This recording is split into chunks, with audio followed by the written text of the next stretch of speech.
I said it, and I will say it again. God is dead. Do not think I meant it as a joke.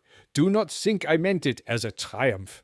I meant it as a cry in the wilderness, a flare thrown into the sky of a darkened age. You heard the line, you memorized it, you recited it in classrooms, but you did not listen. You think I was celebrating? Fools, I was mourning. For what happens when God dies? Not just a deity vanishes. Number. When God dies, all the scaffolding of meaning collapses. The heavens go quiet. The commandments turn to dust. The throne is empty, and the earth trembles. Truth, morality, purpose, all of it cracked. If God is dead, then who decides what is right? Who defines what is true? Who declares what is beautiful? You have not understood the danger. You sleepwalk through the age of consequences, still pretending your values are eternal, still parroting the hymns of a God you no longer believe in. But I saw it. I saw the vacuum, and I knew what was coming. Without God, you will either become lost or you will become free. Without God, you will either rot into comfort or rise into fire. So I ask, now that the old God is dead, what now? Do you return to old idols? Do you chase new prophets? Do you crawl towards the next system of obedience, begging to be told what to do? Or do you face the abyss? Do you stand at the edge and say, yes, the sky is empty, the ground is unstable, the map has burned, and so I will draw my own? No. I will not give you a new religion. I will not give you commandments. I will give you something else. A new kind of human being. One who creates values rather than inherits them. One who rises rather than kneels. One who becomes rather than obeys. The Ubermensch, the overman. The one who comes after man, not in blood, but in will. This is not an idea, it is a summons, and if you are not afraid, then you have not understood it yet. You see, when the old gods fall silent, modern man is left naked in the dark. He has no commandments to follow, no eternal truth to lean on, no heavens to beg from. So what does he do? He withers, he replaces meanings with comfort, he hides in routine, entertainment, distraction. He does not create, he consumes. This is nihilism, and it comes in two forms. The first is passive nihilism. It is the quiet collapse of purpose. It is the slow rot of the soul. Meaning evaporates, and all that is left is anxiety, depression, and a hunger for numbness. The passive nihilist does not rage, he decays. The second is active nihilism. It is more dangerous, but also more honest. It seeks to tear down all values. It rebels, destroys, desecrates, but it lacks the strength to create something new. It is the hammer without the architect, and between these two, the decay and the destruction. What do most people choose? They regress. They turn to conformity, to the herd, to comfort. They retreat into the warmth of sameness. They become what I called in Zarathustra, the last man. The last man says, what is love? What is creation? What is longing? What is a star? And he blinks. That blinking, that shrug, that little sigh of safety, that is death, and it spreads. The last man wants no pain, no risk, no questions. He wants health, ease, laughter without depth. He wants to avoid everything that requires soul. But I say to you, if you stare too long into the void without the courage to leap, the void will stare back into you and freeze you into dust. So I ask you, who will leap? Who will dare to face the emptiness and not be devoured? Who will rise not in despair but in defiance? Who will make meaning anew? That one I call Übermensch. He who says yes to the chaos and makes from it a crown. But do not mistake him. He is not a beast of conquest, not a tyrant with clenched fists. The Ubermensch is not about muscles or domination. He is not your fantasy of strength. He is your terror of freedom. He does not inherit morality. He generates it. He does not ask, what is good? He asks, what do I will as good? This is his power. This is his burden. He does not kneel before commandments. He writes his own tablets. He is the bridge between beast and creator.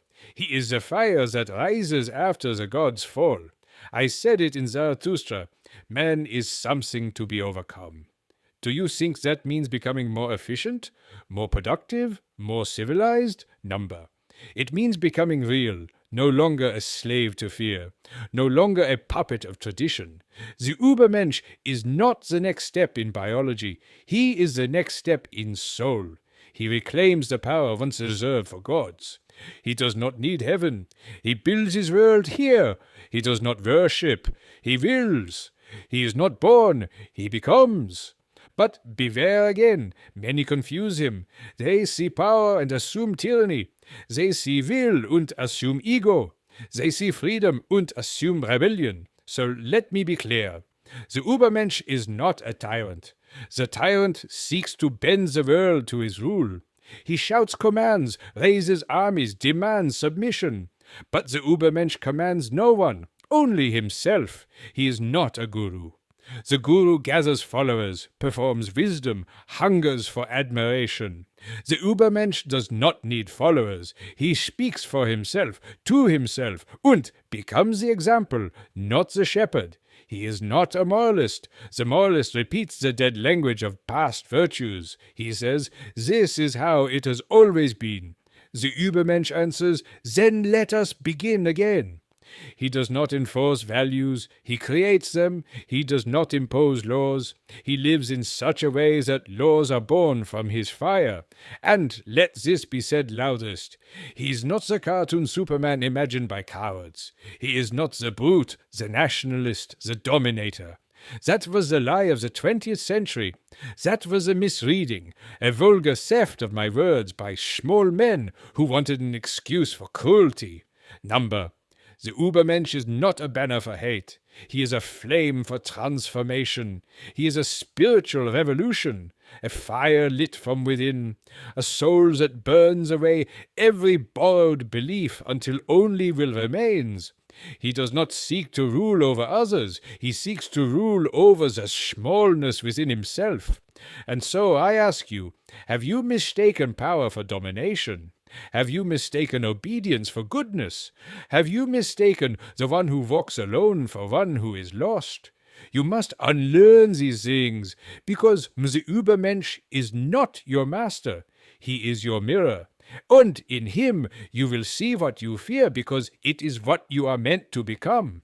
Now, let me speak of three who shaped men, three who tower like mountains, yet only one I trust with fire, Christ. He did not lie. Number, as I have said before, he was the only true Christian. He lived what he taught. Love, humility, sacrifice. He turned power into surrender. He embraced suffering as salvation. And in doing so, he opened the gate for the slave moralities that would follow. A world where weakness became virtue, where meekness became the crown. Do I respect him? Yes. Do I follow him? Number, because he inverted life. He placed the highest good in denial, in abstinence, in suffering.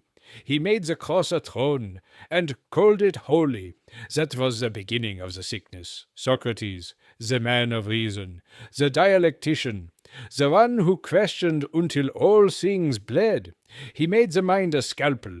He dissected joy, truth, beauty, until nothing stood but logic. But life is not a syllogism. And Socrates was the first nihilist in disguise. He said, the unexamined life is not worth living. But I say, the life that is only examined and never danced is already dead. His was the cold shadow of Apollonian reason, so pure it kills. And then Zarathustra, not a founder of doctrine, not a priest, not a sage on a hill. He laughs, He weeps, he dances, he walks alone. He speaks in fire and metaphor, because truth is too wild for equations. Zarathustra does not offer salvation. He offers a mirror and dares you to break it. He does not guide men to God. He announces their replacement. He says, you are the future, if you can bear the weight of becoming. Christ taught you to kneel. Socrates taught you to doubt. Zarathustra teaches you to burn. And so I ask, do you seek redemption?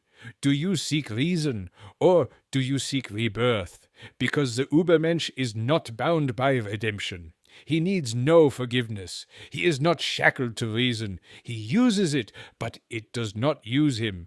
He is not living for legacy, nor reputation, nor applause. He affirms life, even in its most chaotic, cruel, absurd forms. He says yes to it all. He does not escape suffering. He transforms it. And in that alchemy, he becomes more than man. He becomes the one thing this tired world fears, a soul that dares to create. You want to understand greatness? Then hear this. What is great in man is that he is a bridge and not an end. Zarathustra, you are not the pinnacle. You are not the destination. You are the crossing. The Ubermensch is not achieved by being born lucky or clever or strong. He is born through self-overcoming. That means war within. The soul becomes a battlefield. The past whispers obedience. The future roars for freedom. Comfort offers silence. Becoming demands fire. To become the Ubermensch is not to arrive. It is to never stop overcoming. It is to stand in the heat of your own contradictions and forge something new. You want a map? Then I will give you the one I drew in Zarathustra, the three metamorphoses of the spirit, from camel to lion to child. First, the camel, the one who kneels, who bears weight, who says, give me more burdens, more rules, more sacrifice. He is obedient, dutiful, reverent. He walks through the desert of inherited values and carries them all. But one day the camel collapses, and in that dust rises the lion. The lion is fierce. He says no. He tears down old gods. He roars against morality, against tradition, against all that chained him. He is rebellion incarnate, but the lion can only destroy. He cannot create. And so must come the child. Not childish, but innocent, not naive, but free. The child plays. The child says yes. The child does not ask what is permitted. He creates the new rules in his joy. The Übermensch is the child reborn from fire. And you? You are still carrying the camel's load, or roaring with the lion's rage. But I ask, when will you play again? When will you create without permission? When will you stop quoting prophets and become one? But modern man does not want to become. He wants to relax. He wants democracy, not as a political tool, but as a substitute for greatness. He says, let all be equal. Let no one offend. Let excellence be replaced with fairness. I am not against the people. I am against mediocrity. And democracy, when left unchecked, elevates mediocrity to morality. It rewards sameness. It comforts the lazy. It raises the dull and calls them wise. And, worst of all, it calls it progress. Comfort becomes the new God.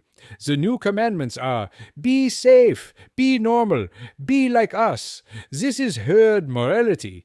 It tells you that pain is wrong, ambition is arrogance, and offense is a sin. And so the last man thrives. He is content, but he is dead inside. He says, we have discovered happiness. And then he blinks. But the Ubermensch? He chooses danger, he chooses risk, he chooses height. He does not want safety, he wants purpose. You say you are free? Then I ask you, free to do what? To shop, to scroll, to blend in. Freedom is not the absence of chains. It is the presence of direction. And the Ubermensch gives freedom form. He does not run from structure. He sculpts it. He does not fear discipline. He wields it. And from his freedom, he builds something the herd can never understand. A life that is his. Now hear this. Become who you are. One of the most misunderstood things I ever wrote. You moderns, you take it as a slogan for self-care, for identity, for authenticity.